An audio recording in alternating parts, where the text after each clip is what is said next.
지난주부터 요셉이 어떤 훈련을 하나님 앞에서 받았는지에 대해서 보기 시작했는데요. 첫 번째로는 요셉이 형들의 손에 의해서 팔려가지고 노예로 팔리게 되잖아요. 노예로 팔려서 애굽에 와서 보디발이라고 하는 애굽의 시위대장 보디발의 집에 팔리게 됩니다. 그 집에서 노예로 살아가게 되는데요. 이 보디발이라고 하는 이 사람이 집이 얼마나 컸느냐 하면 그 집 안에 정치범들을 가두는 감옥이 있을 정도예요. 여러분 집에 혹시 감옥이 있으신가요? 감옥이 있으려면 어느 정도로 집이 커야 되는 거예요? 어마어마하게 컸을 거예요. 그러면 그 안에서 일하는 사람들도 많았을 것이고, 왜 하나님께서 요셉을 이 보디발의 집에 가게 하셨는지 우리가 알 수 있는 부분은요, 이 보디발의 집에서 요셉이 총무 역할을 하게 된단 말이죠. 총무가 하는 일이 뭐예요? 재정적인 것, 행정적인 것, 이런 것들을 해야 되는 거예요. 물론 나중에 요셉이 애굽의 총리가 돼서 전 나라에 대한 재정과 행정적인 것을 해야 되는 것에 비하면 아주 작은 규모지만, 보디발의 집에서 이런 행정적인 또 재정적인 일들을 해본 경험이 큰 나라를 다스릴 때도 도움이 되었을 거라고 생각이 듭니다. 그래서 바울이 첫 번째 훈련받은 과정에서는 보디발의 집에서 재정과 행정적인 부분들을 훈련받았다 하는 것을 알 수가 있죠. 자, 그리고 이제 두 번째 훈련을 받게 되는데요. 요셉이 총무의 역할을 하면서 보디발이 먹는 것 외에는 모든 것을 할 수 있었단 말이죠. 그런데 할 수 없는 것 중에 하나가 이 보디발의 아내에 대한 문제에 대해서는 요셉이 어떻게 할 수가 있는 부분은 아니죠. 두 번째 하나님께서 훈련하시는 건 뭐냐면 믿음에 대한 부분이에요. 네가 이런 상황 속에서도 정말로 하나님을 믿을 수 있겠느냐? 이런 상황에서 정말로 하나님의 말씀을 믿고 순종하겠느냐? 이 부분을 훈련받아야 하는 부분이죠. 창세기 39장 7절 이하의 말씀인데요. 우리 같이 한번 읽어보겠습니다. 그 후에 그의 주인의 아내가 요셉에게 눈짓하다가 동침하기를 청하니 요셉이 거절하며 자기 주인의 아내에게 이르되 내 주인이 집안의 모든 소유를 간섭하지 아니하고 다 내 손에 위탁하였으니 이 집에는 나보다 큰 이가 없으며 주인이 아무것도 내게 금하지 아니하였어도 금한 것은 당신뿐이니 당신은 그의 아내임이라. 그런즉 내가 어찌 이 큰 악을 행하여 하나님께 죄를 지으리이까? 여인이 날마다 요셉에게 청하였으나 요셉이 듣지 아니하여 동침하지 아니할 뿐더러 함께 있지도 아니하니라. 그러할 때에 요셉이 그의 일을 하러 그 집에 들어갔더니 그 집 사람들은 하나도 거기에 없었더라. 그 여인이 그의 옷을 잡고 이르되 나와 동침하자. 그러나 요셉이 자기 옷을 그 여인의 손에 버려두고 밖으로 나가매 그 여인이 요셉이 그의 옷을 자기 손에 버려두고 도망하여 나감을 보고 그 여인의 집 사람들을 불러서 그들에게 이르되 보라, 주인이 히브리 사람을 우리에게 데려다가 우리를 희롱하게 하는도다. 그가 나와 동침하고자 내게로 들어오므로 내가 크게 소리 질렀더니 그가 나의 소리를 질러 부름을 듣고 그의 옷을 내게 버려두고 도망하여 나갔느니라 하고 그의 옷을 곁에 두고 자기 주인이 집으로 돌아오기를 기다려 이 말로 그에게 말하여 이르되 당신이 우리에게 데려온 히브리 종이 나를 희롱하려고 내게로 들어왔으므로 내가 소리질러 불렀더니 그가 그의 옷을 내게 버려두고 밖으로 도망하여 나갔나이다. 그의 주인이 자기 아내가 자기에게 이르기를 당신의 종이 내게 이같이 행하였다 하는 말을 듣고 심히 노한지라. 이에 요셉의 주인이 그를 잡아 옥에 가두니 그 옥은 왕의 죄수를 가두는 곳이었더라. 요셉이 옥에 갇혔으나 라고 말씀하고 있습니다. 요셉이 잘못한 게 뭐가 있죠? 잘못한 게 하나도 없어요. 요셉은 자기가 맡은 일에 최선을 다했어요. 그런데 요셉에 대해서 소개하면서요, 요셉이 하나님과 함께 하신다는 것을 그 집안 사람들도 보고 알았다고 말씀하고 있는데 그 말씀 끝에 뭐라고 되어 있냐면 요셉의 용모가 아름다웠다라고 말씀하고 있어요. 요셉이 다른 사람의 보기에도 건장한 청년으로 자란 거예요. 그런데 이 모습을 보고 보디발의 아내가 요셉을 자꾸 꼬시는 거죠.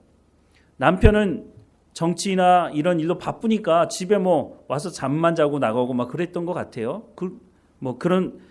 그 지위가 그럴 수밖에 없는 자리이기도 하겠지만 그러다 보니까 이 여자가 요셉을 보면서 자꾸 꼬시는 거죠. 나와 함께 동침하자. 그랬더니 요셉이 뭐라고 말합니까? 9절 말씀에 보면 이 집에는 나보다 큰 이가 없으며 주인이 아무것도 내게 금하지 아니하였어도 금한 것은 당신뿐이니 당신은 그의 아내임이라. 그런즉 내가 어찌 이 큰 악을 행하여 하나님께 죄를 지으리까. 어떻게 보면 요셉이 출세하기 위해서 이 여자의 말을 듣는 것이 어떻게 하면 출세의 길일 수도 있어요. 그래봐야 노예 아닙니까? 자유인이 될 수 있는 상황은 아니니까. 끝까지 하나님 앞에 범죄하지 않기 위해서 요셉이 취했던 것은 자기 옷을 버려두고 도망가는 것이었습니다. 자, 그러고 나니까 보디발의 아내가 어떻게 했습니까? 저 히브리 종이 나를 희롱하려고 들어왔다가 내가 소리를 지르니까 옷을 벗어놓고 도망갔다는 거예요. 자, 그러면 여러분이 보디발이라고 생각해 보세요. 그러면 누구 말을 듣겠습니까? 요셉의 말을 듣겠습니까? 아니면 자기 아내의 말을 듣겠습니까? 이건 뭐 무르나 말하죠. 노예는 노예일 뿐인 거죠. 노예가 말을 안 들으면 그냥 매로 다스리면 되는데 아내는 그렇지 않잖아요.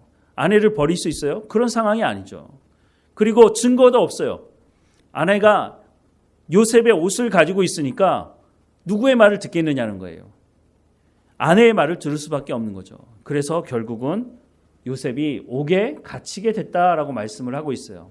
자, 이런 상황에서 그러면 내가 요셉이라면 내가 형들의 손에 의해서 노예로 팔린 것도 처음에는 받아들이기 너무 힘들었을 거예요. 아니 어떻게 형들이 나를 노예로 팔아?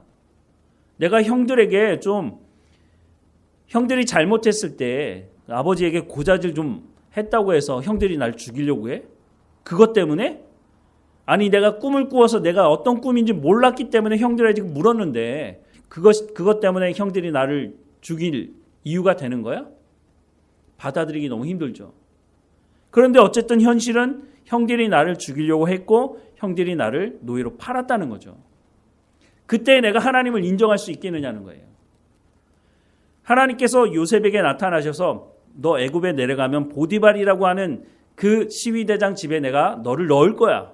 그럼 너 거기 가서 재정적인 훈련, 행정적인 훈련 잘 받아. 그리고 나서 너 감옥에 갇힐 거야. 감옥에 갇히면 거기서 또 정치적인 훈련을 하고 그리고 나면 애굽의 총리를 세울 거야. 하나님 그렇게 말씀하신 적이 있나요? 그렇게 말씀하신 적이 없어요. 아무 말씀이 없어요.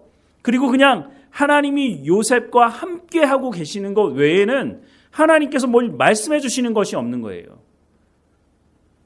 요셉이 애굽에 팔려와서 시위대장 보디발의 집에서 일하면서 인정받아서 모든 것을 주관하는 총무가 됐어요.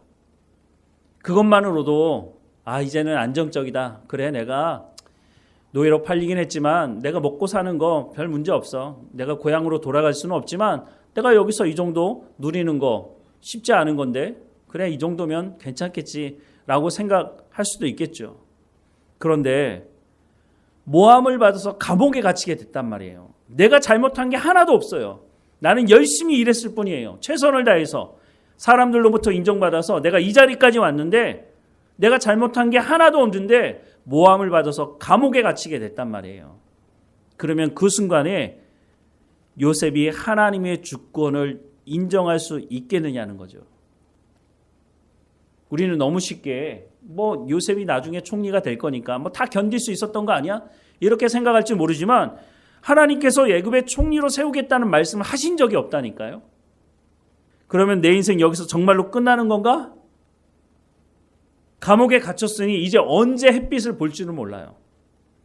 노예보다 더 바닥에 처박힌 거예요.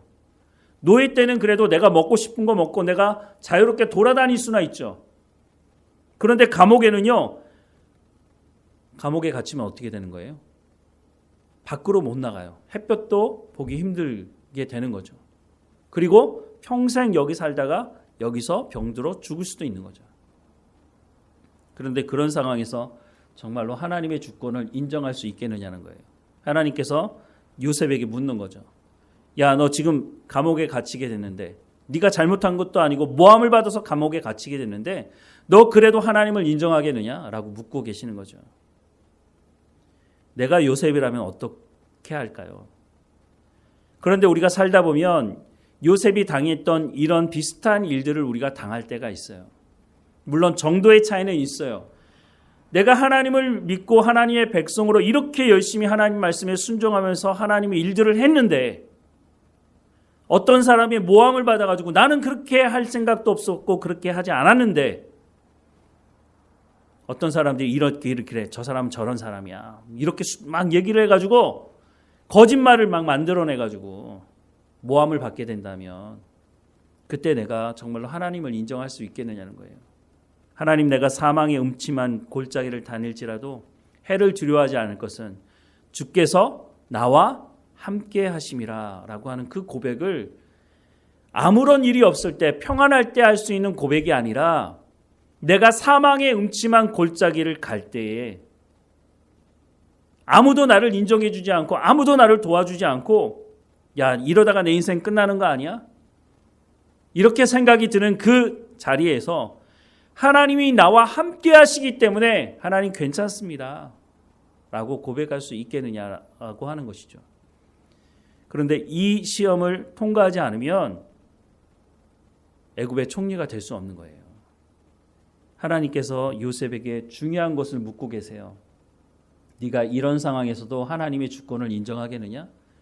하나님께서 이 감옥 안에도 함께 하신다는 것을 네가 믿겠느냐는 거죠. 하나님께서 너 이거 인정하면 2년 있다가 나가게 해줄게. 이런 말씀 하신 적이 없어요. 여기서 평생 썩어 죽을 수도 있어요. 그런 상황에서 하나님의 주권을 인정할 수 있느냐라고 하나님께서 묻고 계시는 거죠. 창세기 22장 2절 말씀해 보면요. 여호와께서 이르시되 내 아들 내 사랑하는 독자 이삭을 데리고 모리아 땅으로 가서 내가 내게 일러준 한 산 거기서 그를 번제로 드리라 라고 말씀하시는 이 말씀이 사실 이것을 요구하고 있는 거예요. 아브라함에게 야, 너 잘 먹고 잘 살고 너 아들도 있지? 내가 널 이렇게 해줬는데 자 그러면 그 아들 내가 지시한 땅에 가서 번제로 드려. 이 말을 들었을 때 아브라함이 하나님의 그 말씀 하나님의 주권을 인정할 수 있었겠느냐는 거죠. 정말 쉽지 않죠. 하나님께서 언약하신 말씀을 믿었기 때문에 아브라함이 그 말씀에 순종했다고 성경은 말씀하고 있습니다. 이 이삭을 통해서 하나님께서 자손을 번성하게 하실 것이라고 약속하신 그 말씀이 먼저 있었기 때문에 하나님께서 이 아들을 죽이셔도 살리실 것이라고 하는 믿음을 가지고 모리아산 그곳에 가서 번제를 드리려고 했다는 거죠. 아브라함에게 요구하셨던 그 말씀을 지금 요셉에게도 요구하고 계시는 거예요. 상황은 다른 상황이지만 똑같은 것을 묻고 있는 거예요. 너 정말 하나님의 주권, 하나님의 말씀을 믿고 순종하겠느냐는 거죠. 그런데 이런 질문은 앞서도 말씀을 드렸지만 평안할 때 하나님께서 우리 가운데 묻지 않으세요. 언제 물으시냐면요. 내가 바닥에 처박혔을 때, 내가 사망의 음침한 골짜기를 갈 때 하나님께서 그때 내게 질문하세요. 우리가 그때 어떻게 대답을 해야 하는지를 아브라함을 통해서 요셉을 통해서 오늘 우리에게 말씀해 주시고 있는 거죠. 자, 그리고 세 번째 하나님께서 요셉을 훈련하시는데요. 그것은 정치에 관련된 훈련을 하게 하세요. 그런데 어디서 훈련시키시냐면 감옥에서 이 훈련을 받게 하세요. 우리는 좋은 대학 가고 높은 자리에 올라가서 좋은 환경에서만 훈련받고 공부하면 잘 나갈 거라고 생각을 해요. 그런데 성경에 우리가 알고 있는 믿음의 사람들은요. 그런 곳에서 훈련받은 사람이 거의 없어요. 현장에서, 광야에서, 시험 가운데서 그 모든 어려운 상황 가운데서 하나님께서 이 사람들을 훈련시키시는데 그 훈련을 통해서 이 사람들을 하나님의 사람으로 세우시고 그 사람들을 통해서 나라를 다스리기도 하시고 하나님의 역사를 이루어 가도록 하신다고 하는 것이에요. 우리가 우리의 자녀들에게 더 좋은 교육을 받게 하기 위해서 열심히 밖에 나가서 일을 해요. 그래서 학원을 보내요. 학원 보내고 또 보내고. 그런데 여름 성경학교 수련회가 되면은요, 학원을 보내고 교회를 안 보내요. 고3이 되면 야, 너 1년만 교회 다니는 거 쉬고 대학 가면 열심히 신앙생활해. 이렇게 말하는 부모들을 참 많이 봤어요. 그런데요, 고3 1년 아무것도 아닌 것 같은데요, 고 1년을 딱 빠지면은요, 그리고 나서 돌아오는데 수십 년이 걸리는 사람들이 적지 않아요. 대학 가면 신앙생활 열심히 하겠지. 그렇지 않아요. 애들이 어떻게 생각할까요? 아, 이렇게 그냥 주일날 쉽게 빼먹어도 되는 거구나. 어머, 하나님 아무것도 아니네. 그리고 내가 성공하고 내가 잘 먹고 잘 사는 게 더 먼저구나. 이런 생각을 하기 때문에 하나님께로 돌아오는 그 시간이 너무너무 길어지게 됩니다. 하나님은 하나님의 사람들을 그런 식으로 훈련시키지 않으신다는 거예요. 내가 시험당하고 싶지 않아도 하나님께서 나를 더 업그레이드 하기 위해서는요, 나를 억지로 시험 가운데 집어넣을 때가 있어요. 내가 원해서가 아니라 하나님께서 나를 억지로 그런 훈련을 시키게 하셔서 그 훈련을 통해서 하나님을 더 알게 하시고 내가 성숙한 가운데 나아가게 하신다고 하는 거죠.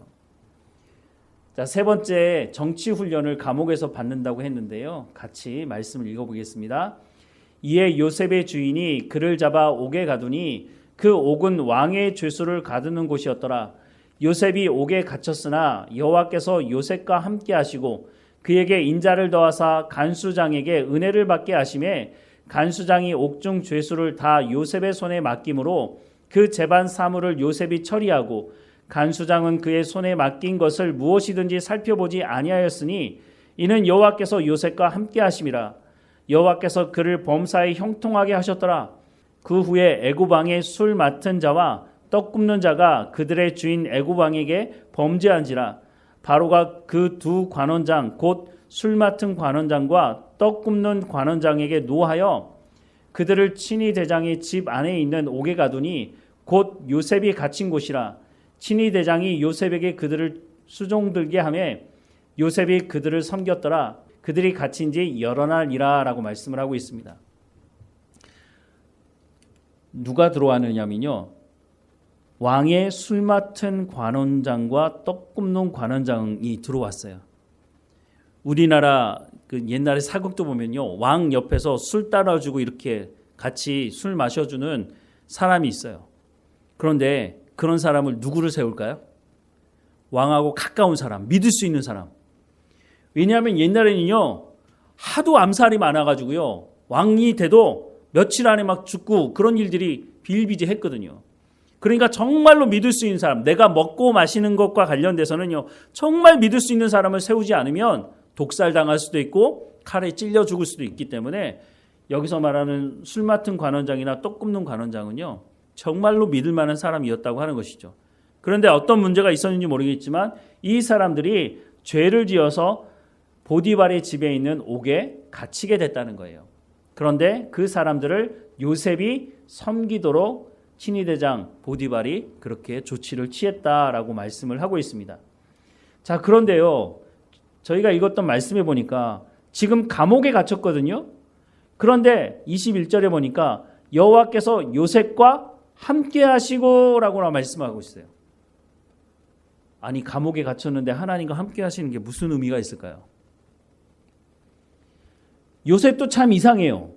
감옥에 갇혔으면 보통 사람이라면 원망하고 불평할 거 아니에요. 아니, 내가 이렇게 열심히 살았는데 하나님 정말 너무하시네. 아니, 내가 좀 살만하니까 이제 감옥에 가도 하나님 정말 너무하신다. 이렇게 생각할 수 있을 것 같은데 감옥에 갇힌 요셉이 열심히 사는 거예요. 그리고 간수장이 또 평소에 요셉을 알고 있었겠죠. 그 요셉에게 간수장이 해야 될 일까지 다 맡겨버려요. 요셉이 불평할 수 있잖아요. 아니, 내가 지금 감옥에 갇힌 것도 억울한데 나한테 일까지 시켜? 이렇게 생각할 수 있는데 요셉이 그렇게 하지 않았다는 거예요. 23절에 간수장은 그의 손에 맡긴 것을 무엇이든지 살펴보지 않았다라고 말씀하고 있어요. 이는 여호와께서 요셉과 함께 하심이라. 여호와께서 그를 범사에 형통하게 하셨더라. 저희가 지난주에 형통에 대해서 봤잖아요. 아니 감옥에 갇혔는데 무슨 형통이에요. 내가 죄를 지은 것도 아니고 모함을 받아서 감옥에 들어와 있는데 하나님께서 뭐라고 말씀하시냐면 형통하다는 거예요. 여러분 이 말씀이 이해가 됩니까? 도대체 형통이라는 게 뭐냐는 거예요. 우리가 생각하는 형통과 하나님이 말씀하신 형통하고 너무 다른 것 같아요. 우리는 성공하고 높은 자리에 가고 내가 시험을 치면 모든 시험은 다 합격하고 그렇게 해야 형통한 건데 하나님은 지금 감옥에 갇힌 요셉에게 형통했다고 말하고 있어요. 좀 이해가 안 되죠? 조금 전에 봤던 이 말씀이죠. 옥에 갇혔어도 인정받는 요셉의 모습. 감옥에서도 하나님을 온전히 믿고 있는 요셉의 모습을 봐요. 여호와께서 요셉과 함께 하셨다는 말씀을 하고 있습니다. 왕의 술 맡은 자와 떡 굽는 자를 요셉이 섬기게 되는데요. 이 사람들이 꿈을 꾸게 됐어요. 그런데 이 꿈을 요셉이 해석을 해주는데요. 8절 말씀해 보면 그들이 그에게 이르되 우리가 꿈을 꾸었으나 이를 해석할 자가 없도다. 요셉이 그들에게 이르되 해석은 하나님께 있지 아니하니이까 청하건대 내게 이루소서라고 말씀을 합니다. 그래서 꿈을 해석해 주는데 술 맡은 관원장은 다시 복직이 되고 떡 굽는 관원장은 죽임을 당하게 됩니다. 술 맡은 관원장이 복직이 될 때 요셉이 부탁을 해요. 나를 좀 기억해둬라. 내가 죄를 지어서 여기 있는 게 아니고 모함을 받아서 여기 있는 거다. 그러니까 기회가 있으면 나를 여기서 꺼내줬으면 좋겠다라고 부탁을 하죠. 시간이 지나서 애굽왕 바로가 꿈을 2번 겹쳐서 꾸는 일이 벌어졌습니다. 창세기 41장입니다. 같이 읽어보겠습니다. 만 2년 후에 바로가 꿈을 꾼즉 자기가 나일 강가에 서 있는데 보니 아름답고 살찐 7 암소가 강가에서 올라와 갈밭에서 뜯어먹고 그 뒤에 또 흉하고 파리한 다른 7 암소가 나일 강가에서 올라와 그 소와 함께 나일 강가에 서 있더니 그 흉하고 파리한 소가 그 아름답고 살찐 7 소를 먹은지라. 바로가 곧 깨었다가 다시 잠이 들어 꿈을 꾸니 한 줄기에 무성하고 충실한 7 이삭이 나고 그 후에 또 가늘고 동풍에 마른 7 이삭이 나오더니 그 가는 7 이삭이 무성하고 충실한 7 이삭을 삼킨지라. 바로가 깬적 꿈이라. 아침에 그의 마음이 번민하여 사람을 보내어 애굽의 점술가와 현인들을 모두 불러 그들에게 그의 꿈을 말하였으나 그것을 바로에게 해석하는 자가 없었더라 라고 말씀하고 있어요. 희한한 꿈을 2번 꾸었는데 비슷한 꿈인 거죠. 그런데 이 꿈이 무슨 의미인지를 모르겠는 거예요. 그래서 애굽에 똑똑하다고 하는 사람 다 불렀어요. 그리고 그걸 말했어요. 근데 그것을 해석하는 사람이 없는 거예요. 이거 답답한 거죠. 이거 분명히 나한테 뭔가 사인을 준 건데 그러면 이 뜻이 무엇인지를 알아야 될 것 아니에요? 자, 그때 14절 말씀해 보면 이에 바로가 사람을 보내어 요셉을 부르매 그들이 급히 그를 옥에서 내놓은지라. 요셉이 곧 수염을 깎고 그의 옷을 갈아입고 바로에게 들어가니 바로가 요셉에게 이르되 내가 한 꿈을 꾸었으나 그것을 해석하는 자가 없더니 들은즉 너는 꿈을 들으면 능히 푼다 하더라. 요셉이 바로에게 대답하여 이르되 내가 아니라 하나님께서 바로에게 편안한 대답을 하시리이다. 25절 말씀에 요셉이 바로에게 아르되 바로의 꿈은 하나라. 하나님이 그가 하실 일을 바로에게 보이심이니이다. 7 좋은 암소는 7회요 7 좋은 이삭도 7회니 그 꿈은 하나라. 그 후에 올라온 파리하고 흉악한 7 소는 7년이요 동풍에 말라 속이 빈 7 이삭도 7회 흉년이니 내가 바로에게 이르기를 하나님이 그가 하실 일을 바로에게 보이신다 함이 이것이라. 온 애굽 땅에 7회 큰 흉년이 있겠고 후에 7회 흉년이 들므로 애굽 땅에 있던 풍년을 다 잊어버리게 되고 이 땅이 그 기근으로 망하리니 후에 든 그 흉년이 너무 심함으로 이전 풍년을 이 땅에서 기억하지 못하게 되리이다. 바로께서 꿈을 2번 겹쳐 꾸신 것은 하나님이 이 일을 정하셨음이라. 하나님이 속히 행하시리니 라고 말씀하고 있어요. 술 맡은 관원장이 그때 생각난 거예요. 2년이 지나고 나서 만 2년이 지나고 나서야 그 꿈을 해석한 요셉에 대해서 생각이 난 거죠. 그래서 술 맡은 관원장이 바로 왕에게 내가 이런 일이 있었는데 그 청년이 내 꿈을 해석해줘서 나는 살아나고 떡 굽는 관원장은 죽임을 당했습니다. 그래서 그를 불러서 한번 들어보시죠 해서 불러온 거죠. 그랬더니 명확한 해석을 하고 있죠. 그런데 요셉이 이 꿈을 해석하면서 뭐라고 말하고 있어요? 16절 말씀해 보면 내가 아니라 하나님께서 바로에게 편안한 대답을 하시리이다. 내가 뛰어난 능력이 있어서 이 꿈을 해석하는 것이 아니고 하나님께서 이 꿈을 해석해 주실 것입니다. 라고 하고 그 꿈을 해석해서 바로에게 말해 줍니다. 자, 그러자 33절 말씀. 이제 바로께서는 명철하고 지혜 있는 사람을 택하여 애굽 땅을 다스리게 하시고 바로께서는 또 이같이 행하사 나라 안에 감독관들을 두어 그 7해 풍년에 애굽 땅의 5분의 1을 거두되 그들로 장차올 풍년의 모든 곡물을 거두고 그 곡물을 바로의 손에 돌려 양식을 위하여 각 성읍에 쌓아두게 하소서. 이와 같이 그 곡물을 이 땅에 저장하여 애굽 땅에 임할 7해 흉년에 대비하시면 땅이 이 흉년으로 말미암아 망하지 아니하리이다라고 해결책을 제시를 하죠. 자, 그러자 바로가 뭐라고 말합니까? 38절에 바로가 그의 신하들에게 이르되 이와 같이 하나님의 영에 감동된 사람을 우리가 어찌 찾을 수 있으리요 하고 요셉에게 이르되 하나님이 이 모든 것을 내게 보이셨으니 너와 같이 명철하고 지혜 있는 자가 없도다. 너는 내 집을 다스리라. 내 백성이 다 내 명령에 복종하리니 내가 너보다 높은 것은 내 왕자뿐이니라. 바로가 또 요셉에게 이르되 내가 너를 애굽 온 땅의 총리가 되게 하노라 하고 자기의 인장 반지를 빼어 요셉의 손에 끼우고 그에게 세마포 옷을 입히고 금사슬을 목에 걸고 자기에게 있는 버금 수레에 그를 태우며 무리가 그 앞에서 소리 지르기를 엎드리라 하더라. 바로가 그에게 애굽 전국을 총리로 다스리게 하였더라 라고 말씀합니다. 44절에 바로가 요셉에게 이르되 나는 바로라. 애굽 온 땅에서 내 허락이 없이는 수족을 놀리는 자가 없으리라 하고 그가 요셉의 이름을 사브낫 바네아라고 하고 또 온의 제사장 보디베라의 딸 아스낫을 그에게 주어 아내로 삼게 하니라. 요셉이 나가 애굽 온 땅을 순찰하니라 라고 말씀합니다. 요셉의 이름을 사브낫 바네아라고 하는데요. 이 뜻이 뭐냐면 숨은 것을 밝히는 자, 비밀을 푸는 자. 바로의 꿈을 해석해 줬잖아요. 비밀을 풀었잖아요. 그래서 이름을 바꾼 거예요.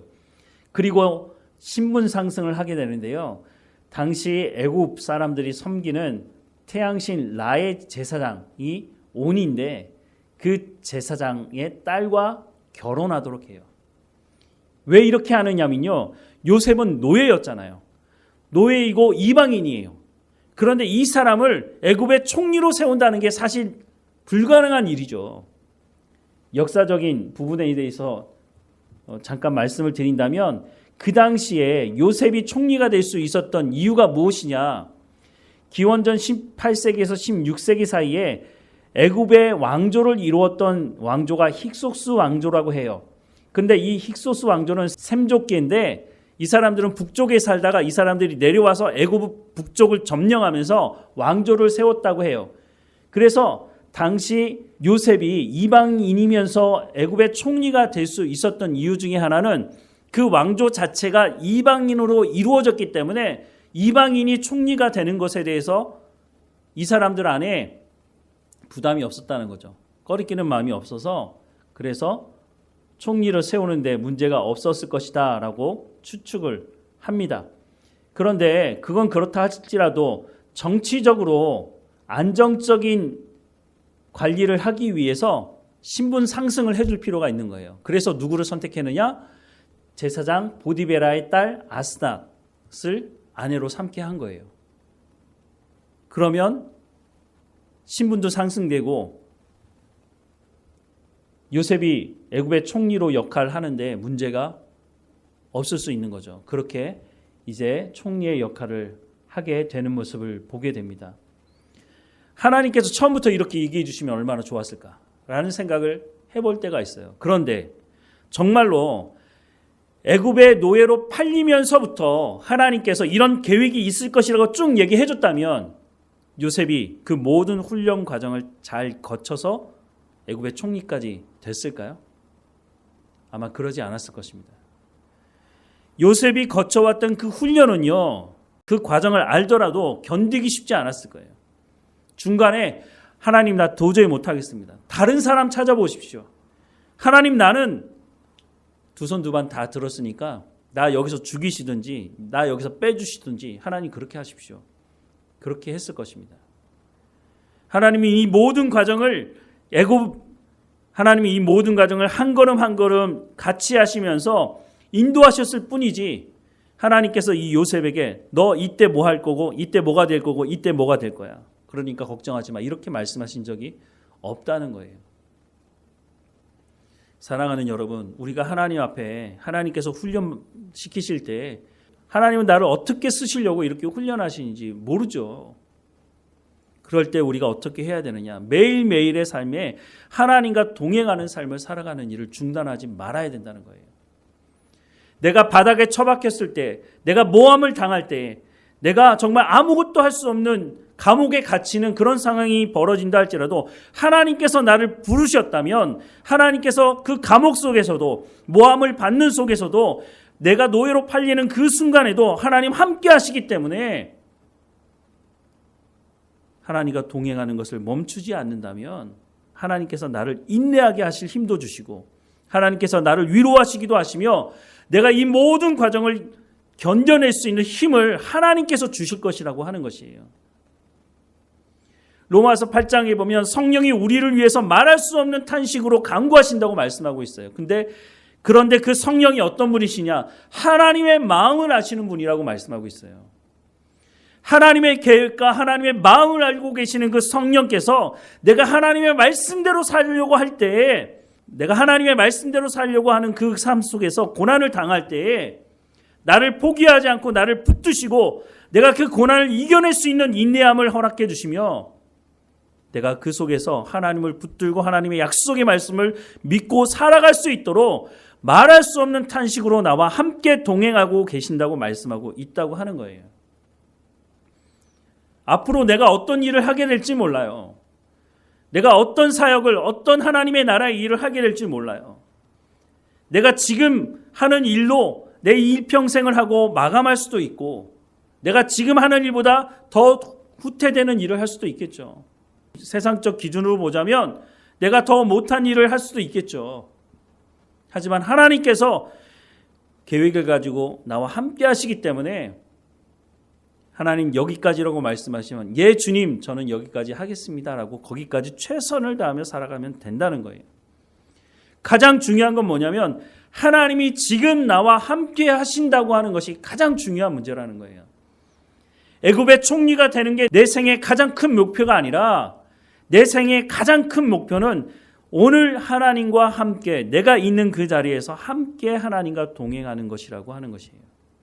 그 장소가 감옥이라 할지라도 그 장소가 다른 사람들로부터 모함을 받는 자리라 할지라도 지금 오늘 하나님이 나와 함께 하신다면 그곳으로 나는 성공적인 형통한 삶을 살아가고 있다고 하는 것을 성경은 말씀해 주고 있는 거예요.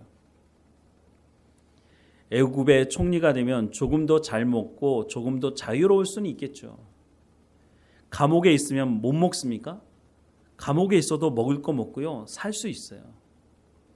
내가 총리로 있을 때나 내가 감옥에 갇혀 있을 때나 어느 곳에 있든지 하나님과 함께 하는 것이 우리의 삶 가운데 가장 중요한 문제라는 거예요.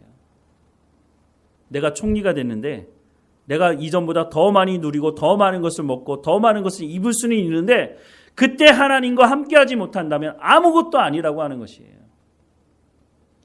그래서 내가 그럴 뿐만 아니라 우리의 자녀들에게도 그것을 가르쳐줘야 된다는 거예요. 하나님과 함께하는 삶이 얼마나 중요한 것인지 우리의 삶을 통해서 보여주고 또 말로도 가르쳐줘서 나만 하나님과 동행하는 삶을 살아가는 것이 아니라 내 후손들도 하나님과 동행하는 삶을 살아갈 수 있도록 그렇게 가르쳐 주어야 한다는 거죠. 그것이 바로 성경에서 말하는 형통이라고 말씀을 하고 있는 것입니다. 요셉이 애굽의 총리가 되었다고 하는 것만 기억하고 있다면 우리는 요셉에 대해서 제대로 알지 못하는 거예요. 요셉이 노예로서의 삶을 살면서 또 감옥에서 삶을 살면서 거기서 훈련 받았기 때문에 애굽의 총리로서의 역할도 감당할 수가 있었다고 하는 것이죠. 그런데 많은 사람들은 애굽의 총리였던 총리라고 하는 거기에 집중하고 있어요. 하나님과 동행하지 않으면 총리로 살아도 아무런 의미가 없다고 하나님은 말씀하십니다.